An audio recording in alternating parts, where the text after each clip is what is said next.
மீனாட்சியின் அண்ணனான திருமால் கள்ளழகர் தன் தங்கையை தாரை வார்த்து கொடுப்பதற்காக அழகர் மலையிலிருந்து மதுரைக்கு புறப்படுகிறார். அவருக்கு பெருந்தாகமும் உடல் களைப்பும் ஏற்பட்டது.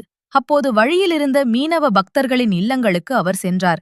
தங்கள் இறைவனே நேரடியாக தேடி வந்ததைக் கண்டு அந்த மக்கள் எல்லையில்லா மகிழ்ச்சி அடைந்தனர். அழகரின் தாகத்தை தணிக்க தங்கள் வீட்டிலிருந்த குளிர்ந்த மோரை மிகுந்த பக்தி பெருக்கோடு அவருக்கு வழங்கினார்கள். பக்தர்கள் அளித்த அந்த மோரை அன்போடு வாங்கிப் பருகி அழகரின் தாகம் தணிந்தது.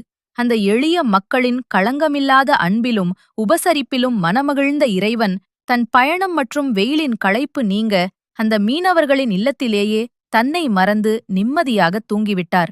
அழகர் வைகை ஆற்றின் வடகரையை வந்தடையும் போது தங்கை மீனாட்சிக்கு ஏற்கனவே திருமணம் முடிந்துவிட்ட செய்தியை அறிகிறார்.